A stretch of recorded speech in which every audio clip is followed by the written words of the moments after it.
नमस्कार। आज हम चर्चा करेंगे अज्ञेय द्वारा लिखी गई रोज कहानी का। यह कहानी उपशास्त्रीय द्वितीय वर्ग में लगी हुई है।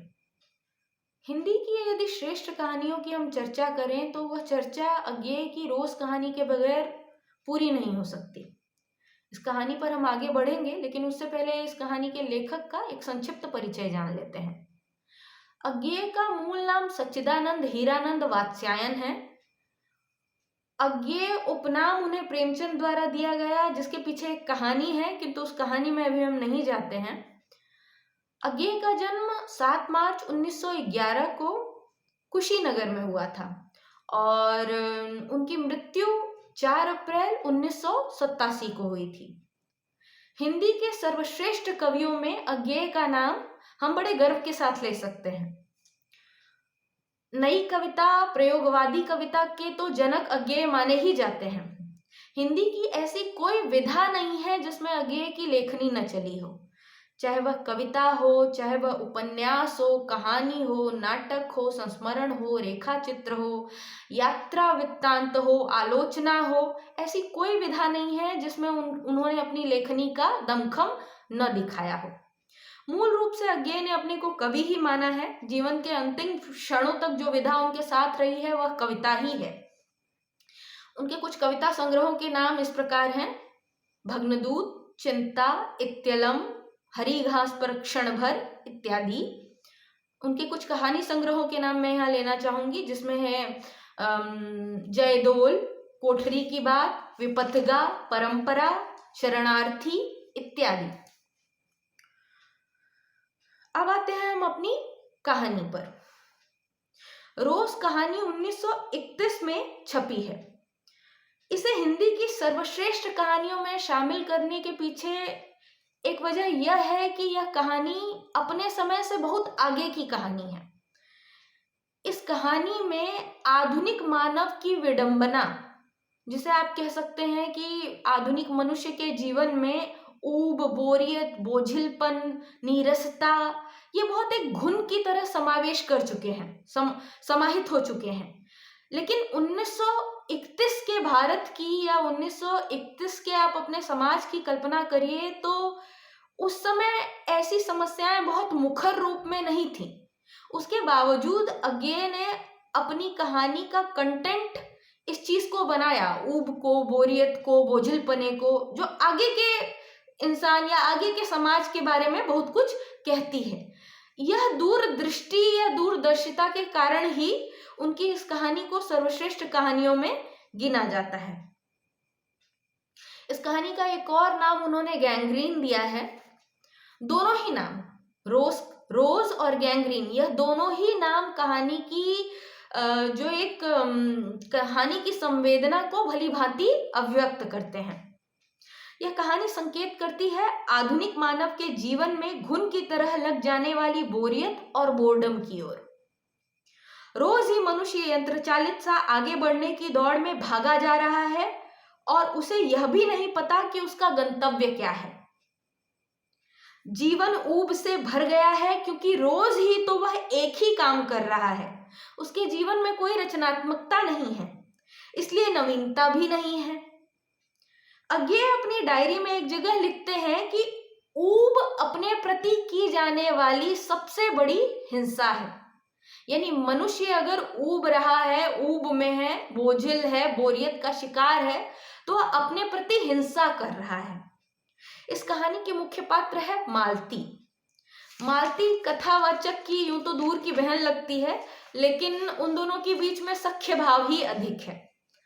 वह उसकी बाल सखी है, बचपन से वो उसके साथ खेलता था, उसके साथ बहुत सी यादें उसकी जुड़ी हुई थी। कई वर्षों बाद जब वह अपनी बहन से, अपनी इस बाल सखी से मिलने आता है उसके घर, तो वह देखता है कि वो जो बचपन की मालती थी, जिसके अंदर उमंग था, जिसके अंदर खिलंदड़ापन था, जिसके अंदर जोश था, हर एक पल को जीने का जज्बा था, वो अब एक यंत्र के रूप में रह गई है। उसका जीवन एक यंत्र चालित सा होकर रह गया है।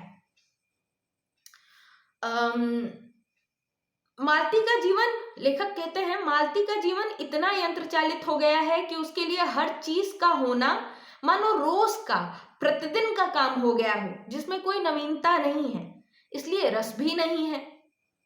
हर दिन एक जैसा ही बीत जाता है। मालती हर घंटे की घड़ी को गिन मालती का हर घंटे की घड़ी को गिनना यही दर्शाता है जैसे वह हर घड़ी के बस बीत जाने का इंतजार कर रही हो। वह जीवन जी नहीं रही है, वह काट रही है। घड़ी का हर घंटा जैसे ही टन टन की आवाज करता है, वह कहती है 1 घंटा बीत गया। फिर 1 घंटे बाद फिर वह कहती है कि 1 और घंटा बीत गया। यह सब दिखाता है कि उसके जीवन में कोई उत्साह नहीं है, उसका दिमाग खाली उस वक्त में अटका हुआ है कि यह कैसे बीते। यानी जिंदगी को वो भरपूर जी नहीं रही है, केवल निभा रही है। वह जीवन जी नहीं रही बल्कि काट रही है। इस ऊप की छाया कथावाचक को घर में कदम रखते ही महसूस हो गई थी। कथावाचक ने जब उसके घर में कदम रखा था तभी उसे ऐसा महसूस हो गया था जैसे कि इस घर में कोई एक श्राप की छाया है। और वो श्राप क्या है, वह उसको कहानी में जैसे जैसे कहानी आगे बढ़ती है उसको समझ में आता है कि यह बोरियत, यह बोर्डम, यह बोझिलपना जो कि आपकी सारी संवेदनाओं को कुंठित कर दे रहा है, यही वह श्राप है जिसके आगोश में धीरे धीरे लेखक स्वयं भी पड़ता जा रहा है, घुसता जा रहा है। मालती इतनी भावशून्य हो चुकी है कि उसे अपने बच्चे का रोना, उसकी चिड़चिड़ाहट, उसका बिस्तर से गिर पड़ना सब कुछ बहुत मामूली लगता है। उसे लगता है ऐसा तो रोज ही होता है, इसमें कौन सी नई बात है। रोज ही पानी नहीं आता इतने से इतने बजे तक, रोज ही गजर की घंटी इतने बजे बजती है, रोज ही गैंग्रीन के कारण एक पैर काट दिया जाता है, रोज ही जो है कि बच्चा गिरता है, रोज ही वह रोता है। यानी घटनाएं रोज ही हो रही हैं, इसलिए उसके प्रति उसका कोई लगाव ही नहीं रह गया है। इसलिए उन घटनाओं से वह संवेदन शून्य हो चुकी है, भाव शून्य हो चुकी है। बच्चे के गिरने पर भी वह कहती है इसके तो चोटें लगती रहती हैं।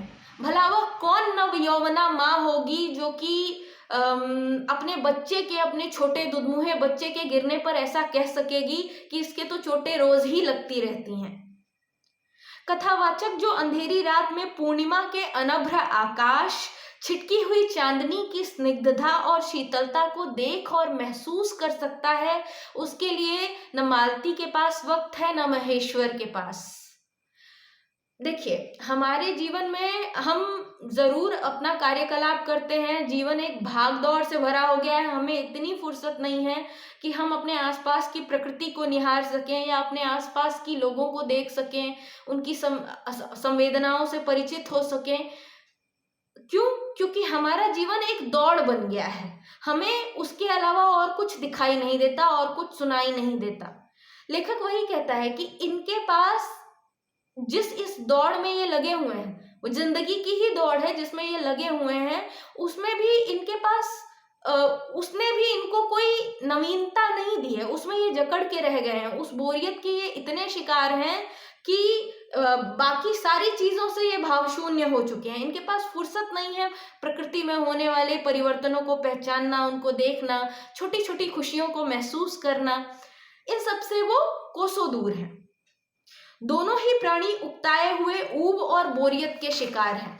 महेश्वर का भी नित्य नूतन का काम है, रोज ही उठना, रोज ही अस्पताल जाना, रोज ही गैंग्रीन के 1-2 मरीजों को देखना और उनके इलाज के लिए उनका पैर काट देना। जैसे पैर काट देना आम बात हो गई हो। आप इसको आज की चीजों से जोड़कर अगर देखना चाहें तो आप कह सकते हैं कि आए दिन हम अखबार में सुनते हैं कि इतनी हत्याएं हो रही हैं, इतने लोग मारे जा रहे हैं, लेकिन कहीं हमारी संवेदना उसके प्रति कुछ महसूस नहीं करती है। हम कहीं ना कहीं भावशून्य से उस चीज को सुन रहे हैं और आगे बढ़ जा रहे हैं। क्यों? क्योंकि शायद हमने ठहर कर सोचना बंद कर दिया है। कहानी में घना सा जो फैल रहा था विभिन्न संदर्भों में 5 स्थानों पर दिखाई पड़ता है और पूरे वातावरण को विषाद से भर देता है। हर वाक्य में नीरसता और भी सघन होकर सामने आती है। खाने पर देरी होने पर महेश्वर कहता है रोज ही ऐसा होता है। टीटी के रोने पर हमेशा ही ऐसा होता है। पानी के न आने पर, गजर खड़कने पर, टीटी के गिरने पर यही एक वाक्य रहता है कि रोज ही ऐसा होता है, इसमें नई कोई बात नहीं है। लेखक सोचता है कि अनचाहे ही उस घर में फैली उस नीरसता से भरी हुई छाया ने उसे भी अपने आगोश में ले लिया है। आज का आधुनिक मनुष्य जो एकल परिवारों में सिमट गया था, डिजिटल क्रांति के इस युग में और भी अकेला हो गया। सोचिए, ये 1931 में लिखी गई कहानी है, जब डिजिटल क्रांति इतनी नहीं हुई थी, फिर भी अज्ञे इतने दूरदर्शी थे कि उन्होंने आधुनिक मानव के बारे में सोचकर उसके अकेलेपन और बोरियत और ऊब को अपनी कहानी का विषय बनाया। अगर उन्हें यह पता होता कि आज के इस 21वीं सदी के दौर में मनुष्य न केवल एकल परिवारों तक सिमटा हुआ है, बल्कि डिजिटल क्रांति के कारण और भी अकेला हो गया है। सबके हाथ में मोबाइल है, लैपटॉप है, वर्चुअली वो दुनिया भर से जुड़ा हुआ है, लेकिन अपने घर में ही वह अकेला हो चुका है। कंक्रीट के जंगलों में फंसा हुआ वह अपने गंतव्य को जाने बिना एक अंधी दौड़ का हिस्सा बना हुआ है। तमाम साधनों से घिरा हुआ होकर भी उसका जीवन बोझिल और नीरस है। भीतर से वह अपूर्ण है। अपनी इस अपूर्णता से वह रचनात्मक होकर ही मुक्त हो सकता है। कह सकते हैं कि रचनात्मकता में ही उसकी मुक्ति है। इस प्रकार हम देखते हैं कि यह कहानी कई अर्थों में प्रासंगिक है, यानी आज के संदर्भों में हम इसे जोड़कर देख सकते हैं और कई अर्थों पर इसको हम महसूस कर सकते हैं, कई स्तरों पर इसको हम महसूस कर सकते हैं, इस बोर्डम को, इस बोझिलपने को, और उसके कारण जिंदगी में आई शिथिलता को